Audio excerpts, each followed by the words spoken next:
It's quite the find.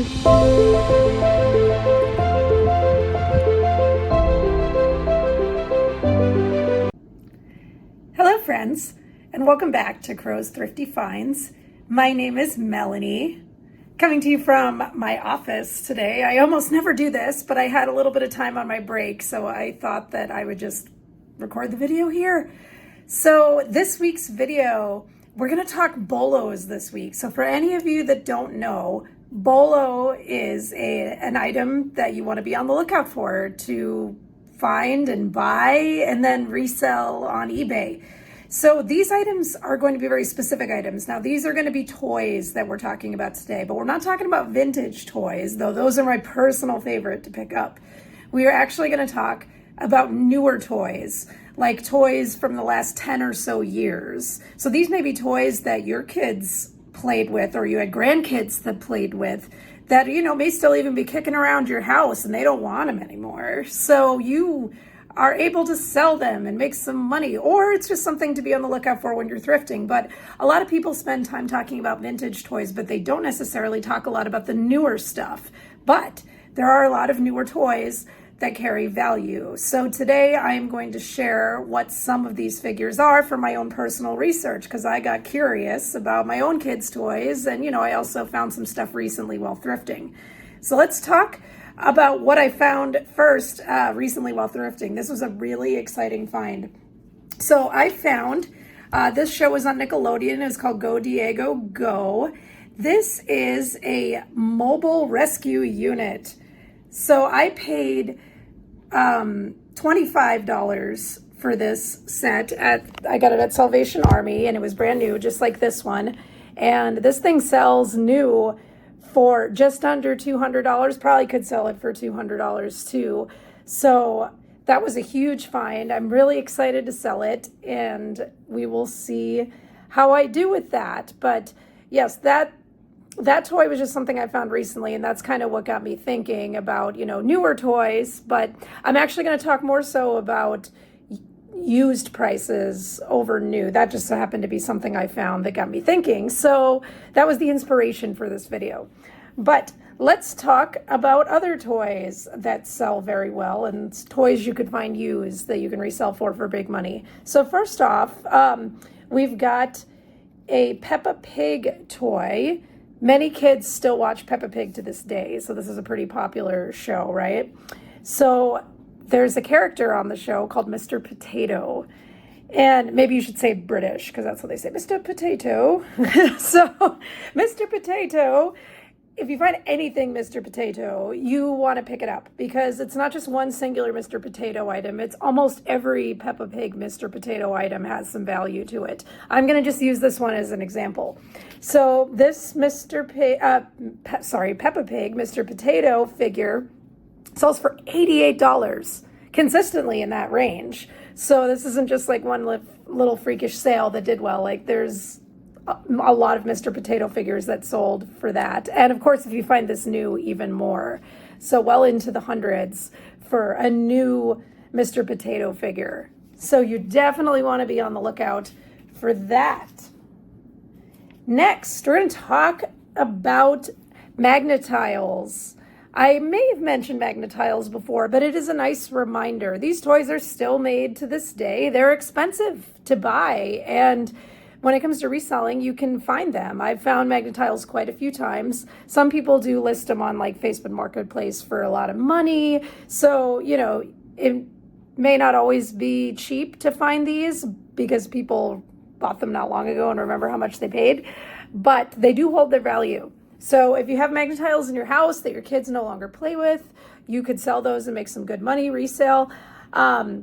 Just for an example, here's a lot of 110. This went at auction. Oh no, I'm sorry, it sold for 110. There's 161 in the lot. So that's not too bad. So that's just like under $1, well, a little less than under $1 per piece, but still very good return. So if you've got Magnetiles in your house that you don't use anymore, put them up on eBay, you'll make some money. And if you see them out thrifting, definitely pick them up. I just got some today, actually, so I threw them on the list because I thought of it. So, yeah, I got them in a bag, a teeny little sandwich bag full of them for $5. So I'm going to make some great money on those. Next, there is a show that was on not that long ago at all called Tiny Chef. My daughter used to watch it. I am not super savvy on Tiny Chef. It looked kind of cute, but here's a Tiny Chef plush. Sells used for $100. That is a very exciting thing to find. If I find one, I know I'm going to make some money on it. And chances are it's going to be in a stuffed animal bin somewhere for $5 or less, right? Could be at a garage sale for $0.25. You never know. So be on the lookout for Tiny Chef plush. Next, Blue's Clues and You. Vintage Blue's Clues used to sell really great. Then Blue's Clues and You came out, and vintage Blue's Clues stuff dipped in value. However, there are even Blue's Clues and You items that sell for really good money. For example, another plush. We have this rainbow plush. Pretty easy to remember, right? So he's very colorful. It's blue, I assume, even though it's rainbow. So these plush I've seen go many times over for $100 each. What's so special and collectible about them? Maybe because they're rainbow, I don't know. But yeah, you want to be on the lookout for those. Next, there's a show that was on.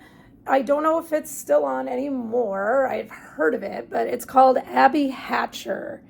And this is another one of those things where it's not just one item. Really, so many items from the show are desirable.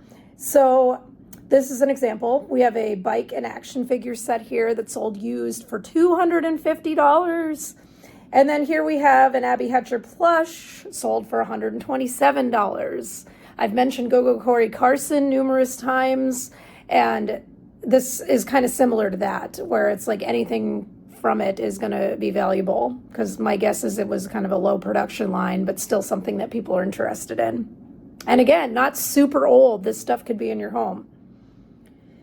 Next, How to Train Your Dragon figures I've talked about in past videos, but even the more recent ones are still great pickups. So it's not just about the oldest of the old when it comes to these. So here's an example. This one is from the Dragons Rescue Riders line from 2020. So, a few years ago now, but not super old by any means. So this set here sold for $70 used. Huge. So you definitely want to be on the lookout for How to Train Your Dragon figures, and newer does not mean worse. So newer can even mean better. So be on the lookout for Dragons Rescue Riders. Next, this is a slightly older show from 2011, but I know my kids both still watched it, so it's still on and kicking around. But Dinosaur Train. I always want to sing the theme song, Dinosaur Train, Dinosaur Train. So I really like this show, actually. PBS, educational, really fun. They travel to different periods of dinosaurs on the Dinosaur Train. It's very educational. It's really cool. It's fun. It's about this family. There's one dinosaur that's different than the others. Pretty cool, but it's not why we're here today, but it's a cool show. So I've sold these before. These are Dinosaur Train figures, but there's all kinds of Dinosaur Train merch that you can find. And it's generally all worth looking up. So as long as you're getting it for cheap enough, it's probably worth picking up, no matter what it is. So these figures, they're small. You can get them in a sandwich bag from, Goodwill, and you're going to pay $5 and you're going to make huge money. So this set right here sold for $120. I forget how much I sold mine for, but it was a lot. And I was very surprised because, they're just your kind of basic vinyl kind of little figures. Nothing special about them, but they're from the show, different types of dinosaurs. People want them. Next, another show. This was on Disney Junior. Elena of Avalor. This was kind of just the teeniest bit. My daughter was just a tish too old to really get into this show, but she was still decently little when this came out. So Fisher-Price little people are generally, BOLOS. A lot of them are. Not all of them by any means, but a lot of them are. I just sold a set of Disney Princess ones the other day for $25 actually, and they were not sitting long at all. But when it comes to more rare little people sets, Elena of Avalor is where it's at. So this pair here of Fisher-Price little people from Elena of Avalor cost $110. So that's great. And this is from a show that's, probably 9 years old, maybe. So actually, no, probably even newer than that. So yeah, it's a very recent show. Not today's but standards, but pretty recent. So yes, definitely be on the lookout for that. Next, we have Invader Zim. I have never seen this show, but I do work with kids regularly, and they talk about this show. So kids today are still watching Invader Zim. But there's a character on it called Gurr, and people like Gurr. I hear about Gurr more than the other characters. So Invader Zim stuff is trendy. So definitely want to be looking out for it. This is just an example. This Gurr plush sold for $110, and I've seen more go for very similar price ranges. So that's definitely an item you want to be searching for. Next, this is an Amazon Netflix show. Never heard of it, but just kind of came across it. This Fig the Fox from some show called Tumble Leaf, I believe, is the name of the show. And I did not watch this. My kids didn't watch it, but I just happened to notice that this is a very valuable plush from not too long ago, and it sold for $120. So there are a lot of really valuable plush out there, and these are not super old. So again, I emphasize, check your homes. But that's going to complete it for today. Hopefully you've liked this video. Do so if you haven't, and hopefully you're subscribed to my channel. Please subscribe if you haven't. I am still trying to build my subscriber list, so I'd love to see your name on there. And that's going to wrap it up for this week. Until next week, my name is Melanie. This channel's name is Crow's Thrifty Finds. I'll see you next time.